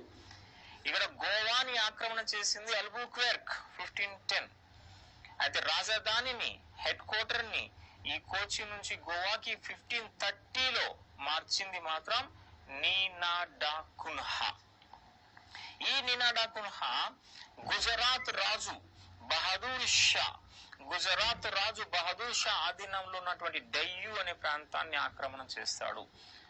ఆ డయ్యూ ప్రాంత ఆక్రమణ కోసం ఈ నీనా డా కున్హా గుజరాత్ పాలకుడైనటువంటి బహదూర్ షాని అరేబియా సముద్రంలో ముంచి చంపాడని చెప్పేసి అంటారు. ఓకే, ఈ నీనా డా కున్హా గుజరాత్ పాలకుడు బహదూర్ షాని అరేబియా సముద్రంలో ముంచి డయ్యూ అనే ప్రాంతాన్ని ఆక్రమణ చేశాడు. ఇది ఆయన ప్రత్యేకత. అంటే పోర్చుగీస్ గవర్నర్స్ లో first Francis de Almeida blue water policy. Next Albuquerque blue water పాలసీని రద్దు చేసి గోవాని ఆక్రమణ చేశాడు. నెక్స్ట్ నీనా డా కున్హా రాజధానిని ఆయన కోచి నుంచి గోవాకి మార్చాడు. అండ్ డయ్యూ ఆక్రమణ కోసం బహదూర్ షా గుజరాత్ పాలకుడిని చంపేస్తాడు. నెక్స్ట్ గవర్నర్స్ లో డిసౌజా అనేవాడు ప్రముఖుడు. ఆ డిసౌజా అనేవాడు మన పోర్చుగీస్ గవర్నర్ గా గోవాలో ఉన్నప్పుడు ఒక ఫేమస్ క్రైస్తవ గురువు మన గోవాకి వస్తాడు. సో ఆ ఫేమస్ గురువే సెయింట్ జేవియర్ అని చెప్పేసి అంటాం. గొప్ప కుటుంబంకి చెందినటువంటి క్రైస్తవ భక్తుడు ఈ యొక్క సెయింట్ జేవియర్. అలా మన ఇండియాకి వచ్చి ఇండియా నుంచి మన తూర్పు ఆసియాలో ఉన్న అనేక దేశాలని సందర్శన చేస్తాడు. ఆ తర్వాత ఆయన చైనా తీరంలో ఒక ప్లేస్ లో చనిపోయాడు అని చెప్పేసి అంటారు. తర్వాత ఆయన యొక్క శవం అనేది ఎప్పటికీ కుళ్ళిపోలేదు అని చెప్పేసి అంటారు. అది అలాగే భద్రపరచబడి ఉంది. ఆ బాడీని తిరిగి మన యూరోప్ కి పంపిస్తున్నప్పుడు మార్గ మధ్యలో గోవాలో ఆపితే స్థానిక గోవా ప్రజలు ఆ శవాన్ని మూవ్ చేయడానికి వీల్లేదని చెప్పి ఆ గోవాలో దాన్ని పెట్టేస్తారు. అలాగే సెయింట్ జేవియర్ మమ్మీ ఇప్పటికీ కూడా గోవాలో మనకి ఉంది అని చెప్పేసి అంటారు. 10 సంవత్సరాలకి ఒకసారి ఆ యొక్క బాడీని కిందకి దింపి భక్తులకి చూపిస్తారు అని చెప్పేసి అంటాం. ఓకే, ఈ విధంగా మన పోర్చుగీస్ గవర్నర్ లో చివరిగా చెప్పదగ్గ వారిలో డిసోజా. అయితే అలాగా 1661 వస్తుంది. 1661లో పోర్చుగీస్ యొక్క యువరాణి క్యాథరిన్ బ్రిగాంజా. ఇయర్ 1661లో పోర్చుగీస్ యువరాణి క్యాథరిన్ బ్రిగాంజా అండ్ బ్రిటిష్ యువరాజు 2వ చార్లెస్. ఈ క్యాథరిన్ బ్రిగాంజాకి 2వ చార్లెస్ కి మధ్య వివాహం జరుగుతుంది. ఈ వివాహ సందర్భంగా పోర్చుగీసు వారు బాంబేలో ఉన్న కోటని సెయింట్ డేవిడ్ అని చెప్పి అంటారు. ఆ బాంబే లేదా సెయింట్ డేవిడ్ ని బ్రిటిష్ 2వ చార్లెస్ కి కట్నముగా ఇస్తారు. ఇలా 1661లో పోర్చుగీస్ క్యాథరిన్ కి బ్రిటిష్ యువరాజు చార్లెస్ కి పెళ్లి జరిగిన తర్వాత కట్నముగా రెండవ చార్లెస్ కి బాంబే వస్తుంది. ఆ తర్వాత బ్రిటిష్ వారికి పోర్చుగీస్ వారికి మధ్య మంచి సంబంధాలు ఏర్పడతాయి. చివరిగా పోర్చుగీస్ వారు మన ఇండియాలో ఎక్కడ సెటిల్ అయిపోయారు అంటే గోవా డామండయులో సెటిల్ అయిపోతారు. అందువల్లనే మనకి 1947 స్వాతంత్రం వచ్చింది. 1947లో ఇండియాకి స్వాతంత్రం వచ్చిన తర్వాత కూడా ఈ పోర్చుగీస్ వాళ్ళు ఎక్కడ ఉన్నారు? గోవాలో ఉన్నారు. గోవా మనకి ఎప్పుడు వచ్చింది? 1961లో వచ్చింది. 1961 వరకు ఈ గోవా పోర్చుగీస్ ఆధీనంలోనే ఉంది అని చెప్పేసి అంటాం. ఇప్పుడు 5 యూరోపియన్స్ లో ఒక యూరోపియన్ కి సంబంధించిన స్టోరీ అయిపోయింది, అదే పోర్చుగీస్. పోర్చుగీస్ కి సంబంధించిన ప్రధాన అంశం Francis de Almeida blue water policy. Albuquerque blue water పాలసీని రద్దు చేసి గోవాని ఆక్రమించాడు. నీనా డా కున్హా గోవాకి హెడ్ క్వార్టర్ మార్చాడు. తర్వాత డిసౌజా కాలంలో సెయింట్ జేవియర్ మన గోవాకి వచ్చాడు అని చెప్పేసి అంటాం. చివరిగా 1661 పోర్చుగీసు యువరాణి క్యాథరిన్ బ్రిగాంజా బ్రిటిష్ యువరాజు రెండవ చార్లెస్ మధ్య పెళ్లి జరిగింది. ఈ వివాహ సందర్భంగా పోర్చుగీస్ వాళ్ళు బాంబే లేదా సెయింట్ డేవిడ్ ను బ్రిటిష్ వారికి కట్నంగా ఇచ్చారని చెప్పేసి అంటాం. దీంతో పోర్చుగీస్ ఓవర్. ఓకే, ఆధునిక భారతదేశ చరిత్ర. ఈ ఆధునిక భారతదేశ చరిత్ర యొక్క మొదటి చాప్టర్ అయినటువంటి యూరోపియన్ల రాక. ఈ యూరోపియన్ల రాకలో ఫస్ట్ మనకి సముద్ర మార్గం గుండా వచ్చింది పోర్చుగీస్ వారు అని చెప్పేసి అన్నాం. సో ఈ పోర్చుగీస్ వారికి సంబంధించి ఒక్కసారి మనం చూస్తే ఈ పోర్చుగీస్ యొక్క మొదటి గవర్నర్ ఫ్రాన్సిస్ డి అల్మిడా అని చెప్పి అన్నాం. ఈ నీటి విధానాన్ని మన భారతదేశంలో పరిచయం చేసిన వ్యక్తి. ఆ తర్వాత అల్బుకెర్క్ అని చెప్పి వచ్చాడు. నీటి విధానాన్ని రద్దు చేసి మన భారతదేశ అంతర్గత వ్యవహారాల్లో జోక్యం చేసుకుని శ్రీకృష్ణ దేవరాయలతో 1510లో ఒప్పందం చేసుకుని అదే సంవత్సరంలో గోవాని బీజాపూర్ నుంచి ఆక్రమించాడని చెప్పేసి అన్నా. ఆ తర్వాత మనకి అల్బుకెర్క్ తర్వాత మనకి నీనా డా కున్హా. ఈ నీనా డా కున్హా అనేవాడు ఈ డయు అనే ప్రాంతాన్ని గుజరాత్ నుంచి ఆక్రమణ చేశాడు. ఈ సందర్భంగా గుజరాత్ పాలకుడైన బహదూర్ షాని అరేబియా సముద్రంలో ముంచి చంపాడు అని చెప్పేసి అంటాం. ఆ తర్వాత మనకి వచ్చినటువంటి గవర్నర్స్ లో డిసౌజా అని చెప్పి ఉంటాడు. ఈ డిసౌజా కాలంలోనే సెయింట్ జేవియర్ అనే ఒక గొప్ప క్రైస్తవ గురువు మన భారతదేశానికి వచ్చాడు. అతని యొక్క మమ్మీ ఇప్పటికీ కూడా మన గోవాలో భద్రపరిచి ఉంది అని చెప్పేసి అంటాం. ఓకే, నెక్స్ట్ మన భారతదేశంలో ఇంపార్టెన్స్ అండ్ మొదటిగా ఈస్ట్ ఇండియా కంపెనీ స్థాపించినటువంటి వాళ్ళు బ్రిటిష్ వారు. ఓకే, నెక్స్ట్ పోర్చుగీస్ తర్వాత మన యూరోపియన్స్ లో ఈ యొక్క బ్రిటిష్ కి సంబంధించినటువంటి అంశం. So British East India company. British East India company అనేది 1600 డిసెంబర్ 31న 1600 డిసెంబర్ 31వ తేదీన అప్పటి బ్రిటిష్ రాణి అయినటువంటి ఒకటవ ఎలిజబెత్ అనుమతి ఇచ్చింది. దాంతో అఫీషియల్ గా ఏర్పడింది అని చెప్పి అంటాం. కానీ బ్రిటిష్ ఈస్ట్ ఇండియా కంపెనీ అనేది 1599లోనే ఏర్పడింది. బ్రిటిష్ ఈస్ట్ ఇండియా కంపెనీ 1599లో ఏర్పాటు చేసింది ఎవరంటే మర్చెంట్ అడ్వెంచర్స్ గ్రూప్. ఈ మర్చెంట్ అడ్వెంచర్స్ గ్రూప్ అనే వాళ్ళు 1599లో భారతదేశంతో వర్తకం చేయడం కోసం ఈ యొక్క బ్రిటిష్ ఈస్ట్ ఇండియా కంపెనీ ఏర్పాటు చేస్తారు. కానీ అప్పుడు బ్రిటిష్ రాని దానికి 1599లో అనుమతి ఇవ్వలేదు. తర్వాత అనేక సంప్రదింపుల తర్వాత 1600 డిసెంబర్ 31వ తేదీన 1వ ఎలిజబెత్ అప్పుడు అనుమతి ఇచ్చిందని చెప్పేసి అంటాం. అయితే ఆ సమయంలో బ్రిటిష్ యొక్క ప్రధానమంత్రి పేరు హాకిన్స్. 1600. ఆ సమయంలో మన భారతదేశంలో చక్రవర్తి పేరు అక్బర్. మొఘల్ చక్రవర్తి అక్బర్ అని చెప్పేసి ఉన్నాడు. 1599 ఏర్పాటు జరిగింది. 1600లో అనుమతి వచ్చింది. దాంతో అఫీషియల్ గా 1600లో ఈస్ట్ ఇండియా కంపెనీ ఏర్పడినట్టుగా మనం పరిగణిస్తాం. ఆ తర్వాత ఈ బ్రిటిష్ వారు మన భారతదేశంతో పాటుగా తూర్పు ఆసియాలో ఉన్నటువంటి దేశాలతో వర్తకం చేయడం కోసం అనేక నౌకాయానాలు అనేవి పంపిస్తారు, అనేక నౌకాయానాలు. ఆ నౌకాయానాల్లో ఫస్ట్ గా 1602లో జేమ్స్ లంకస్టైర్ అని చెప్పేసి అంటారు. 1602లో ఫస్ట్ జేమ్స్ లంకస్టైర్ అనేవాడు నౌకాయానం స్టార్ట్ చేశాడు ఈస్ట్ ఇండియా కంపెనీ తరపున. ఆయన బ్రిటన్ నుంచి బయలుదేరి 1602లో అతను ఇండోనేషియాకి వెళ్ళాడని చెప్పేసి అంటాం. ఈస్ట్ ఇండియా కంపెనీ 1600లో ఏర్పడింది. 1600లో ఏర్పడిన ఈస్ట్ ఇండియా కంపెనీ యొక్క మొదటి నౌకాయానం 1602లో జరిగింది. ఆ 1602 నౌకాయానంకి నాయకుడు జేమ్స్ లంకస్టైర్. ఆ లంకస్టైర్ అనేవాడు ఇండోనేషియాకి వెళ్ళాడు అని చెప్పేసి అంటాం.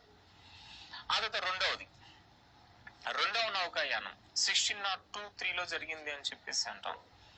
1623లో హెన్రీ మిడిల్టన్ అని చెప్పేసి అంటారు. హెన్రీ మిడిల్టన్ నౌకాయానం కూడా ఇండోనేషియాకే వెళ్ళింది. తర్వాత మూడవది 1608లో మూడవ నౌకాయానం హాకిన్స్ అని చెప్పి అంటాం. ఈ హాకిన్స్ నేతృత్వంలో ఒక నౌక పేరు హెక్టార్ అనే నౌక మన ఇండియాలో సూరత్ అనే ప్లేస్ కి వస్తుంది.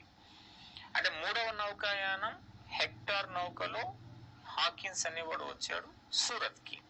తర్వాత ఈ హాకిన్స్ జహాంగీర్ ఆస్థానంకి వెళ్తాడు. మొఘల్ చక్రవర్తి జహాంగీర్ కి అనుమతి ఇస్తాడు సూరత్ లో అనుమతి కట్టుకోవడానికి. కానీ జహాంగీర్ పోర్చుగీస్ వారి ప్రభావం వల్ల ఆ సూరత్ స్థావరానికి అనుమతి ఇన్ఫాక్ట్ చెప్పాలంటే అప్పుడు ఇవ్వలేదు.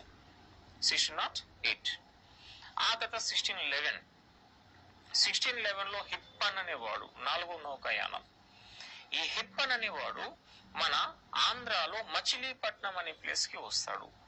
హిప్పన్ అనేవాడు నౌక గ్లోబ్ అనే నౌక వేసుకొని మచిలీపట్నంకి వచ్చి అప్పటి కుతుబ్ షాహీ రాజు మొహమ్మద్ కూలీ కుతుబ్ షా అనుమతి తీసుకొని మచిలీపట్నంలో స్థావరాన్ని నిర్మాణం చేశాడు. 1611. అండ్ లాస్ట్ 1613 డేవిడ్ మిడిల్టన్ అని చెప్పి ఐదవ నౌకాయానం వస్తుంది. డేవిడ్ మిడిల్టన్ అతను కూడా ఇండోనేషియాకి వెళ్తాడు. అంటే దీని అర్థం 1600లో British East India Company official గా ఏర్పడిన తర్వాత 5 నౌకాయానాలు వచ్చాయి. ఆ 5 నౌకాయానాలు వరుస క్రమం పేర్చండి అని చెప్పి ఎగ్జామ్ లో మనకి అడిగే అవకాశం ఉంది. ఆ 5 నౌకాయానాలు వరుసగా ఫస్ట్ వాడు జేమ్స్ లంకస్టైర్, తర్వాత henry Middleton, next Hawkins, next హిప్పన్, ఆ తర్వాత ఫైనల్ గా డేవిడ్ మిడిల్టన్ అని చెప్పేసి అంటాం. ఇప్పుడు మన ఇండియాలో 1615లో మొఘల్ చక్రవర్తి జహాంగీర్ ఉన్నాడు. ఆ సమయంలో బ్రిటిష్ చక్రవర్తి జేమ్స్ అని చెప్పి ఉన్నాడు. ఈ 1వ జేమ్స్ ఒక వ్యక్తిని తన దూతగా మన ఇండియాకి పంపిస్తాడు. ఆ దూత పేరు సర్ థామస్ రో. 1615లో సర్ థామస్ రో. ఈ సర్ థామస్ రో అనేవాడు మన ఇండియాకి జేమ్స్ యొక్క ప్రతినిధిగా వచ్చి జహాంగీర్ ని కలిసి జహాంగీర్ కి అనుమతి కోరుతాడు. ఇండియాలో వర్తకం కోసం ఎక్కడైనా సరే స్థావరం నిర్మించుకునే అనుమతి మాకు ఇవ్వండి అని చెప్పి అప్పుడు జహాంగీర్ అనుమతి ఇస్తాడు. అలా 1615లో సర్ థామస్ రో వచ్చిన తర్వాతనే ఈ యొక్క బ్రిటిష్ వారికి ఇండియాలో స్థావరాలు నిర్మించడానికి అనుమతులు అనేవి బాగా లభించాయి. అనేక ప్లేసెస్ లో స్థావర నిర్మాణాలు జరుగుతాయి. అయితే ఇప్పుడు బ్రిటిష్ ఈస్ట్ ఇండియా కంపెనీకి సంబంధించినటువంటి కొన్ని ఇంపార్టెంట్ ఇయర్స్ మనం చూస్తే ఒక 3 ఇంపార్టెంట్ ఇయర్స్ 1639, 1668, 1698 ఈ 3 సంవత్సరాల ప్రాముఖ్యత. 1639లో ఈ మద్రాస్ అనే ప్రాంతం బ్రిటిష్ వాళ్ళకి వచ్చింది. 1639లో మద్రాస్ ని బ్రిటిషర్స్ కి ఇచ్చింది ఎవరంటే చంద్రగిరి పాలకుడు 3వ వెంకటపతి రాయలు అని చెప్పి ఉంటాడు. ఈ చంద్రగిరి పాలకుడు 3వ వెంకటపతి రాయలు ఈ యొక్క మద్రాసా పట్టణాన్ని బ్రిటిష్ ఆఫీసర్ అయినటువంటి ఫ్రాన్సిస్ డే అనే వాడికి అప్పగించాడు. ఎవరి మధ్యవర్తిత్వం కారణంగా ఇది అప్పగించారంటే దామెర్లా సోదరులు. నేత పని చేస్తారు. నేత పని వాళ్ళు ఎక్స్పోర్ట్ చేసేవారు బట్టలు తయారు చేసి చాలా పెద్ద ఎత్తున. ఈ మద్రాసపట్నం సమీపంలో చెన్నాపట్నం అనేది ఒకటి డెవలప్ అయింది. ఈ చిన్నప్పపట్నం లేదా చిన్నపట్నం ఎవరి పేరు మీదుగా ఉంది అంటే చెన్నప్ప. ఎవరి చెన్నప్ప అంటే ఈ దామెర్ల సోదరుల తండ్రి. దామెర్ల సోదరులు వెంకటాద్రి అయ్యప్పకి నేత పని అప్పగించింది వాళ్ళ తండ్రి చెన్నప్ప. ఆ చెన్నప్ప గౌరవార్థంగానే మద్రాస్ కి సమీపంలో చెన్నప్పపట్నం డెవలప్ అయింది. కాలక్రమంలో దాన్ని చిన్నాపట్నం అన్నారు. అండ్ ఆధునిక యుగంలో ఈ మద్రాస్ పేరు తీసి చిన్నాపట్నం పేరు మీదుగా చెన్నై అని చెప్పేసి అంటున్నారు. అంటే దీని అర్థం ఈ మద్రాస్ లేదా చెన్నై 1639 లో బ్రిటిషర్స్ కి వచ్చింది. ఇప్పుడు ఈ చెన్నై అనే పేరు ఉంది అంటే అది ఎవరి పేరు మీదుగా ఉందంటే చెన్నప్ప పేరు మీదుగా ఉంది. ఎవరి చెన్నప్ప అంటే దామెర్ల సోదరుల తండ్రి. ఈ దామెర్ల సోదరులు ఏం చేశారంటే ఈ మద్రాస్ ని బ్రిటిషర్స్ కి ఇచ్చేటట్టు మధ్యవర్తిత్వం చేసింది ఈ యొక్క దామెర్ల సోదరులే. అలా ఫస్ట్ పాయింట్ 1639 లో మద్రాస్ బ్రిటిష్ కి వచ్చింది. నెక్స్ట్ 1668 లో బాంబే బ్రిటిషర్స్ కి వచ్చింది. ఇంకోటి ఈ యొక్క మద్రాస్ 1639 ఉంది కదా, ఇక్కడ కోట ఉంటది. ఆ కోట పేరు సెయింట్ జార్జ్ కోట. ఈ 1639 లో సెయింట్ జార్జ్ కోట కట్టింది ఫ్రాన్సిస్ డే. ఆ తర్వాత 1668 లో బాంబే వస్తుంది బ్రిటిషర్స్ కి. బాంబేలో కోట పేరు సెయింట్ డేవిడ్. ఆ సెయింట్ డేవిడ్ ఆ బాంబే నిర్మాతగా అంజియర్ అనేవాడిని పేర్కొంటారు. మనకి గతంలో చూసిన స్టోరీలో 1661 లో బ్రిటిష్ వారికి పోర్చుగీస్ కి వివాహం జరిగింది. 1661 అప్పుడు పోర్చుగీస్ వారు బాంబేని బ్రిటిష్ కి ఇచ్చారన్నాం. ఆ బ్రిటిష్ ఎవరికి ఇచ్చారు? రెండవ చార్లెస్ కి. ఇప్పుడు రెండవ చార్లెస్ 1661 లో అది తీసుకొని 7 years తర్వాత 1668 లో శాశ్వత లీజ్ 99 సంవత్సరాల శాశ్వత లీజ్ కి బ్రిటిష్ ఈస్ట్ ఇండియా కంపెనీకి అప్పగించేస్తాడు 1668 లో. అక్కడ ఉన్న కోట సెయింట్ డేవిడ్. 1698 లో కలకత్తా బ్రిటిషర్స్ కి వచ్చింది. సో కలకత్తా అంటే 3 గ్రామాలు. కలకత్తా అంటే 3 గ్రామాలు: కాళీకత, గోవిందాపూర్, సుతనాటి. సో కాళీకత, గోవిందాపూర్, సుతనాటి ఈ 3 గ్రామాలని కలిపి అంటాం కలకత్తా అని చెప్పేసి అంటాం. ఈ కలకత్తాలో ఉన్న కోట పేరు ఫోర్ట్ విలియమ్స్ అని చెప్పి అంటాం. ఈ ఫోర్ట్ విలియమ్స్ కోట నిర్మాత జాబ్ చార్నోక్ అని చెప్పేసి అంటారు. ఇది బ్రిటిషర్ సంబంధించిన 3 ఇంపార్టెంట్ పాయింట్స్. 1639 మద్రాస్ వచ్చింది, దాని కోట పేరు సెయింట్ జార్జ్. 1668 బాంబే వచ్చింది, అక్కడ కోట పేరు సెయింట్ డేవిడ్. 1698 కలకత్తా వచ్చింది, దాని కోట పేరు ఫోర్ట్ విలియమ్స్. కలకత్తా అంటే 3 గ్రామాలు: కాళీకత, గోవిందాపూర్, సుతనాటి అని చెప్పి అంటాం. నెక్స్ట్ బ్రిటిష్ ఈస్ట్ ఇండియా కంపెనీకి సంబంధించి ఇంకో ఇంపార్టెంట్ ఇయర్ 1717. ఏంటి 1717 యొక్క ప్రత్యేకత? 1717లో ఈ బ్రిటిష్ ఈస్ట్ ఇండియా కంపెనీకి ఒక ఫర్మాన్ వచ్చింది. ఆ ఫర్మాన్ బంగారు ఫర్మాన్. 1717లో బ్రిటిష్ వారికి వచ్చినటువంటి ఆ బంగారు ఫర్మాన్ ఎవరు ఇచ్చారు అంటే Farrukhsiyar British East India Company వారు యథేచ్ఛగా వర్తకం చేసుకోవడం కోసం ఒక ఫర్మాన్ జారీ చేశాడు. ఆ ఫర్మాన్నే 1717 బంగారు ఫర్మాన్ అని చెప్పేసి అంటాం. దాని ప్రకారంగా సంవత్సరానికి ఈ బ్రిటిష్ వారు కేవలం 3000 రూపాయలు చెల్లించి బెంగాల్ ప్రాంతంలో యథేచ్ఛగా వర్తకం చేసుకోవచ్చు. ఇది 1717 బ్రిటిష్ ఈస్ట్ ఇండియా కంపెనీకి సంబంధించిన ప్రముఖమైన అంశాలు. ఈస్ట్ ఇండియా కంపెనీ స్థావరాలు. ఇప్పుడు ఈస్ట్ ఇండియా కంపెనీ స్థావరాలు అంటే 1608 లో సూరత్ వద్ద స్థావర నిర్మాణానికి అనుమతి తీసుకున్నారు, కానీ అనుమతి ఇవ్వలేదు యాక్చువల్ గా జహాంగీర్. అయినప్పటికీ సూరత్ దగ్గర ఒక తాత్కాలికమైన స్థావరాన్ని ఈ బ్రిటిష్ వాళ్ళు నిర్మాణం చేసేసుకుంటారు. ఇన్ఫాక్ట్ 1611 ఇక్కడ స్థావరాలు వరుసగా మనం చూసినప్పుడు 1608 లో సూరత్ అది తాత్కాలిక నిర్మాణం పాక్షికంగా ఉంది. 1611 లో పూర్తి తరహా బ్రిటిష్ నిర్మాణం ఫస్ట్. ఇన్ఫాక్ట్ అదే మచిలీపట్నం, మన తూర్పు తీరంలో ఫస్ట్ స్థావరం ఈ మచిలీపట్నం. నెక్స్ట్ వస్తే 1613 1613 లో సూరత్ వద్ద స్థావరం. యాక్చువల్ రియల్ సూరత్ స్థావరం బ్రిటిషర్స్ నిర్మించింది ఏ సంవత్సరం అంటే 1613 లో. 1608 లో అది పాక్షిక నిర్మాణం, వితౌట్ పర్మిషన్, తాత్కాలికమైనది. రియల్ నిర్మాణం 1613 లో చేస్తారు. 1613 లో సూరత్ వద్ద బ్రిటిష్ స్థావరం, 1611 లో మచిలీపట్నం. నెక్స్ట్ వస్తే 1621 లో నెల్లూరు దగ్గర పులికాట్, 1621 పులికాట్. 1633 ఒరిస్సా బాలాసూర్, ఒరిస్సాలో బాలాసూర్ 1633. 1639 లో మద్రాస్ 1639. ఆ తర్వాత హూగ్లీ 1651. అండ్ నెక్స్ట్ చెప్పుకోదగ్గది 1691 లో సుతనాటి, 1691 సుతనాటి. ఈ సుతనాటిలో స్థావర నిర్మాత జాబ్ చార్నోకే. ఈ సుతనాటి కోట చుట్టూ డెవలప్ అయిన కోట పేరే ఫోర్ట్ విలియమ్స్. అంటే సుతనాటి నిర్మాత అన్న, ఫోర్ట్ విలియమ్స్ నిర్మాత అన్న ఒకడే. ఆయన పేరు జాబ్ చార్నోక్ అని చెప్పేసి అంటారు. ఇది బ్రిటిష్ ఈస్ట్ ఇండియా కంపెనీకి సంబంధించిన ప్రముఖమైన అంశాలు. అది బ్రిటిష్ కి సంబంధించిన గవర్నర్ జనరల్స్ అంటే అది పెద్ద స్టోరీ. దానికోసం ఒక స్పెషల్ చాప్టర్ మనం అలాట్ చేసాం జాతీయ ఉద్యమం తర్వాత. అంటే జాతీయ ఉద్యమం తర్వాత మొత్తం బ్రిటిష్ కి సంబంధించిన గవర్నర్స్ సంబంధించిన స్టోరీ అంతా అక్కడ మనం చూస్తాం. ఇక్కడ మనకి ఇంపార్టెంట్ అంశాలు ఇవి. సో దీంతో బ్రిటిష్ వాళ్ళు కంప్లీట్ అయిపోయింది. అంటే పోర్చుగీస్ అయిపోయింది, బ్రిటిష్ అయిపోయింది. Next Dutch. ఇప్పుడు నెక్స్ట్ డచ్ అంటే నెదర్లాండ్స్ ఆర్ హాలాండ్.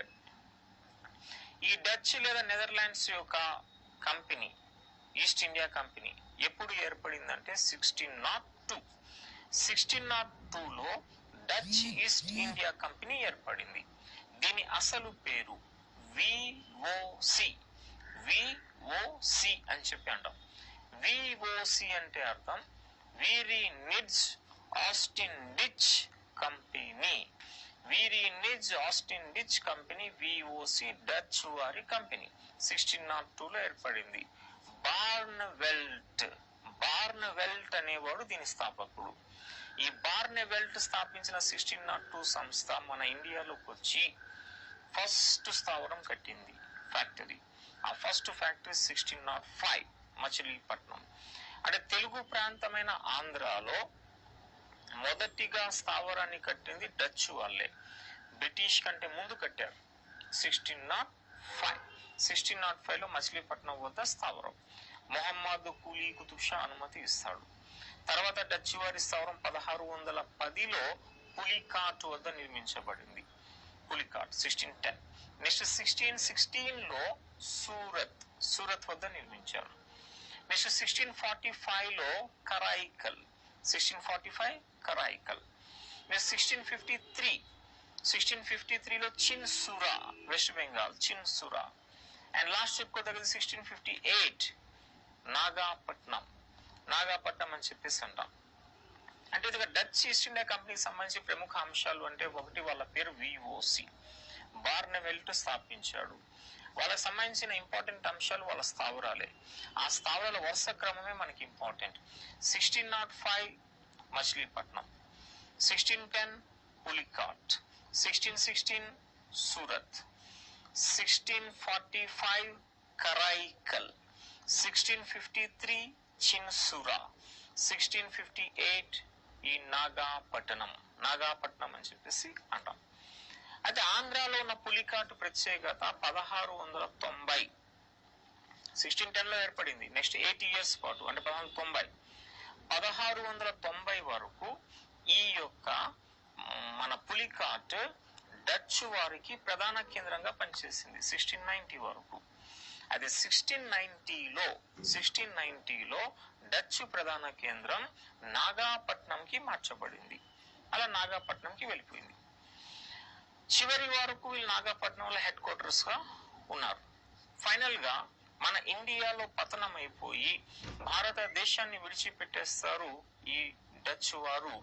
ఏ యుద్ధం తర్వాత అంటే 1759 చిన్సురా యుద్ధం. 1759 లో చిన్సురా, దీన్నే బేదారా యుద్ధం అని చెప్పి అంటారు.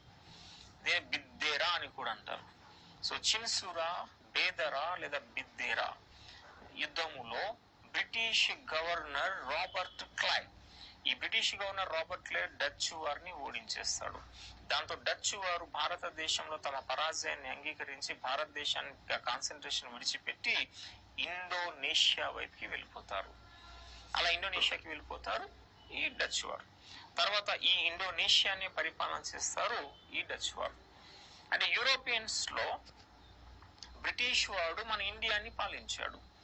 ఎలాగైతే మన ఇండియాని బ్రిటిష్ వాడు పాలించాడో ఈ ఇండోనేషియాని ఎవడు పాలించాడు అంటే డచ్ వాడు పాలించాడు. ఈ బ్రిటిష్ వాళ్ళు డచ్ వాళ్ళు వీళ్ళందరూ కూడా ఆల్మోస్ట్ ఒకే సమయంలో ఇండియాకి ఇండోనేషియాకి వచ్చారు. ఆధిపత్యం కోసం కొట్టుకున్నారు. అయితే ఇండోనేషియాలో ఎవడి పెత్తనం ముందు నుంచి కనిపిస్తుంది అంటే డచ్ వాడి పెత్తనమే కనిపిస్తుంది. ఇండోనేషియాలో ఒక ప్లేస్ అంబోయోనా అని చెప్పేసి ఉంది.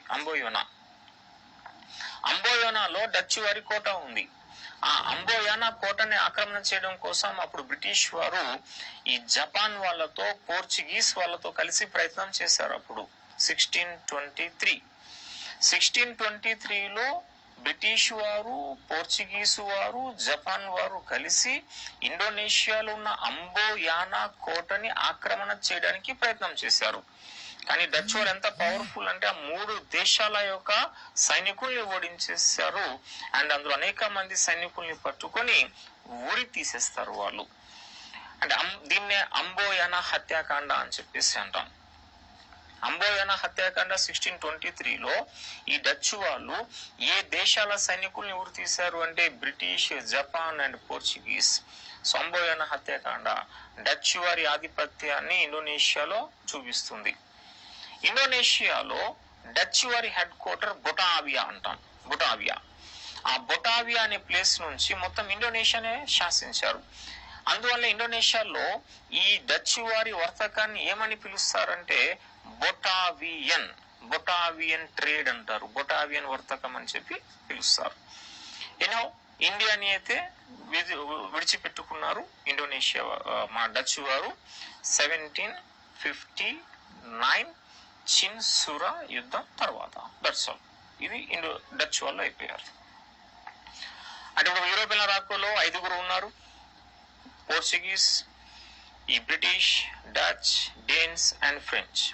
ఇందులో పోర్చుగీస్ అయిపోయింది, బ్రిటిష్ అయిపోయింది, డచ్ అయిపోయింది. ఇప్పుడు 4 డేన్స్. డెన్మార్క్, కోపెన్హేగన్ దీని యొక్క రాజధాని. డెన్మార్క్ వాళ్ళు ఇండియాలో వర్తకం పెద్దగా చేయలేదు. ఇండియాలో డేన్స్ ఈస్ట్ ఇండియా కంపెనీ 1616లో ఏర్పడింది. డేన్స్ ఈస్ట్ ఇండియా కంపెనీ 1616లో ఏర్పడింది. దీని హెడ్ క్వార్టర్ సేరంపూర్, పశ్చిమ బెంగాల్లో ఉంది. సేరంపూర్ దీని యొక్క హెడ్ క్వార్టర్. ఓకే, దీని ఇంకొక స్థావరం తమిళనాడులో ఉంది. దాని పేరు ట్రాంకోబార్. అంటే డెన్మార్క్ వాళ్ళది 2 స్థావరాలు. తమిళనాడులో ట్రాంకోబార్, పశ్చిమ బెంగాల్లో సేరంపూర్ వీళ్ళ హెడ్ క్వార్టర్. అయితే వీళ్ళు ఇండియాలో ఉంటూ చైనాతో వర్తకం చేశారు ఈ యొక్క డేన్స్ వాళ్ళు. అయితే ఇండియాని ఎలా విడిచిపెట్టేస్తారు వీళ్ళు అంటే వాళ్ళ స్థావరాలని అమ్మేసి వెళ్ళిపోతారు. 1845లో ఈ యొక్క డేన్స్ వారు తమ యొక్క సేరంపూర్ అండ్ ట్రాంకోబార్ అనే ప్రాంతాలని 120 లక్షలు 1.2 crores 120 లక్షల రూపాయలకి అప్పటి బ్రిటిష్ గవర్నర్ జనరల్ అయినటువంటి హార్డిన్స్ 1వ హార్డిన్స్ కి అమ్మేస్తారు. ఇండియాని విడిచిపెట్టి వెళ్ళిపోయారు. అలాగా డేన్స్ వాళ్ళు అంతం. సో సింప్లీ డేన్స్ వాళ్ళ పతనం ఏంటి అంటే వాళ్ళ స్థావరాలని బ్రిటిష్ వాడు కొనుగోలు చేసేస్తాడు. దాంతో డెన్మార్క్ వాళ్ళు ఇండియా విడిచిపెట్టి వెళ్ళిపోయారు. సో డేన్స్ అయిపోయింది. సో డేన్స్ అంటే సింపుల్ పాయింట్స్. డేన్స్ వాళ్ళ హెడ్ క్వార్టర్ సేరంపూర్, ఇంకొక ప్లేస్ వాళ్ళది ట్రాంకోబార్. అయితే ఈ 2 స్థావరాలని 1845లో వీళ్ళు బ్రిటిష్ హార్డిన్స్ 1కి 120 లక్షల రూపాయలకి అమ్మేశారు, వెళ్ళిపోయారు. సో డేన్స్ వార్. అండ్ లాస్ట్ యూరోపియన్ రాక్ లో ఉన్నది ఫ్రెంచ్ ఈస్ట్ ఇండియా కంపెనీ.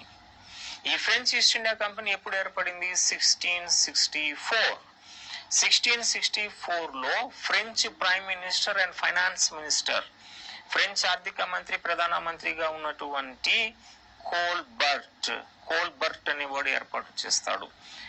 మనకి ఈస్ట్ ఇండియా కంపెనీస్ లో ఆల్మోస్ట్ అన్ని కంపెనీలు కూడా ప్రైవేటు వ్యక్తుల చేత ఏర్పాటు చేయబడింది. కానీ ఒక్క company French East India company ప్రభుత్వం చేత ఏర్పాటు చేయబడిన ఏకైక కంపెనీ.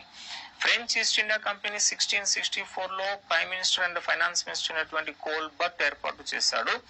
ఈ కోల్బర్ట్ ఏర్పాటు చేసినప్పుడు అప్పుడు ఫ్రెంచ్ రాజు ఎవరు ఉన్నాడు అంటే ఆయన 14వ లూయి అని పిలుస్తారు. 14వ లూయి అని చెప్పేసి ఉన్నాడు. ఆయన prime minister Colbert. French East India company అసలు పేరు కంపెనీ డెస్ ఇండీస్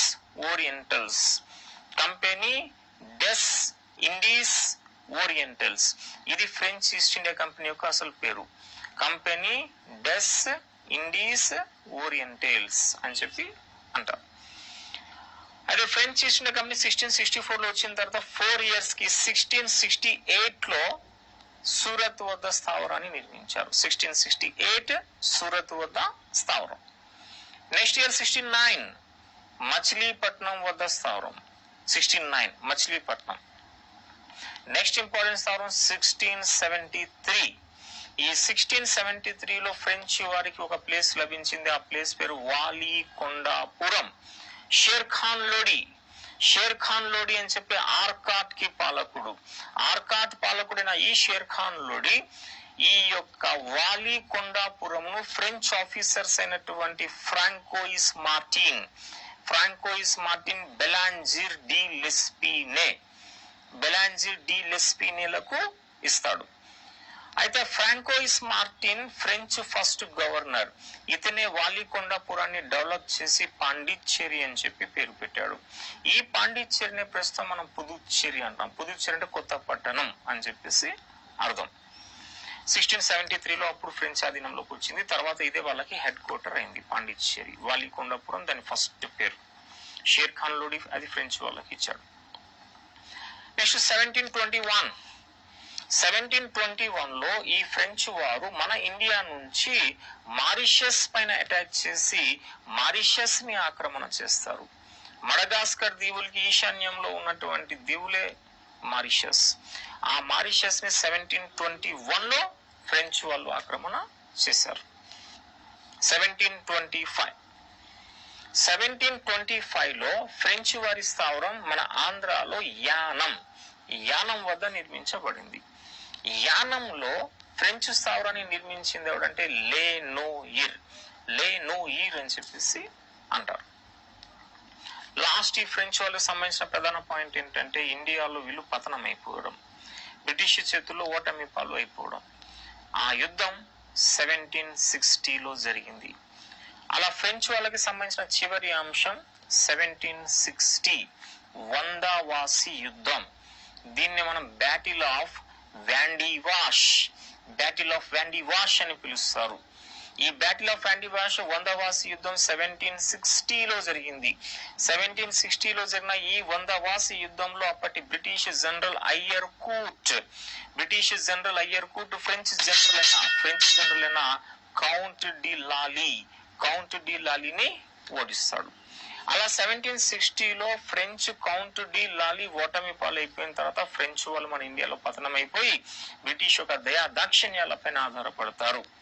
అప్పుడు బ్రిటిష్ వాళ్ళకి రిక్వెస్ట్ చేస్తారు, అయ్యా మేము బ్రిటిష్ మీ వర్తకంలో ఇండియాలో జోక్యం చేసుకోము, దయచేసి పాండిచ్చేరిలో అనుమతి ఇవ్వండి అని చెప్పేసి అంటారు. అప్పుడు బ్రిటిష్ వాళ్ళు ఫ్రెంచ్ వాళ్ళని పాండిచ్చేరికి పరిమితం చేసేస్తారు. అలా 1760 వందవాసి యుద్ధం తర్వాత ఈ ఫ్రెంచ్ వారు మన ఇండియాలో పాండిచ్చేరికి పరిమితం అయిపోయారు. పాండిచ్చేరి అంటే ఒక్క ప్లేస్ కాదు, పాండిచ్చేరి అంటే 4 ప్లేసెస్. ఒకటి పాండిచ్చేరి తమిళనాడు. పాండిచ్చేరి అంటే 4 ప్రాంతాలు. ఆ పాండిచ్చేరి 4 ప్రాంతాలు ఏంటి? ఒకటి పాండిచ్చేరి పట్టణం తమిళనాడులో ఉంది. 2 కరైకల్ కూడా తమిళనాడులో ఉంది. 3 యానం అంటే ఆంధ్రప్రదేశ్ లో ఉంది. 4 మాహే అంటే కేరళలో ఉంది. సో అలా పాండిచ్చేరిలో ఈ ఫ్రెంచ్ వాళ్ళు 1760 వందవాసి యుద్ధం తర్వాత పరిమితం అయిపోయారు. అలా ఆధునిక యుగం వరకు కూడా ఈ ఫ్రెంచ్ వాళ్ళు మన ఇండియాలో ఎక్కడ ఉన్నారు అంటే పాండిచ్చేరిలో ఉన్నారు స్వాతంత్రం వచ్చినంత వరకు. 1947లో ఇండియాకి స్వాతంత్రం వచ్చిన తర్వాత ఈ ఫ్రెంచ్ వాళ్ళు ఎక్కడ ఉన్నారు? పాండిచ్చేరిలో ఉన్నారు.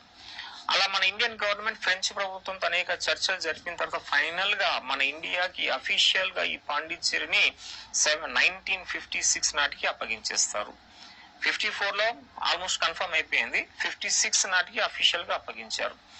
అప్పుడు 1956లో ఈ పాండిచ్చేరి మన ఇండియాకి వచ్చిన తర్వాత దాన్ని కేంద్రపాలిత ప్రాంతంగా మారుస్తాం.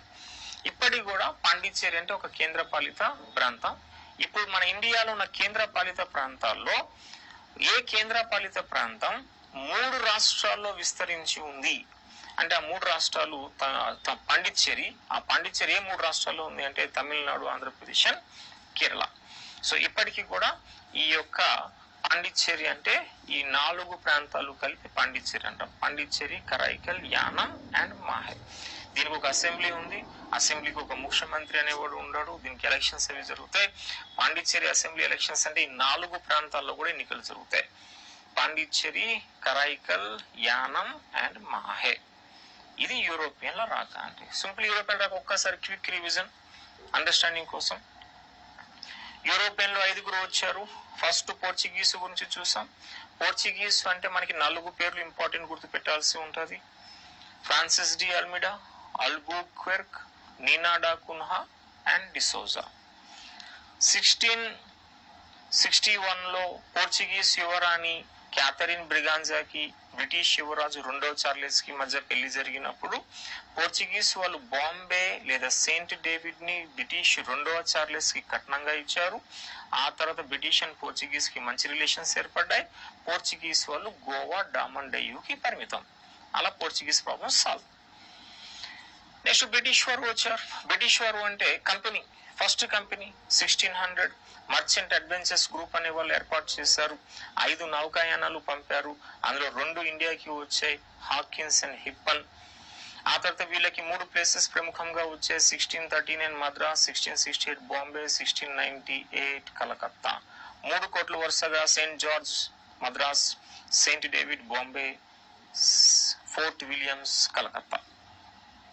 1717 బంగారు ఫర్మాన్ ఫారూక్ సియార్ ఇచ్చాడు.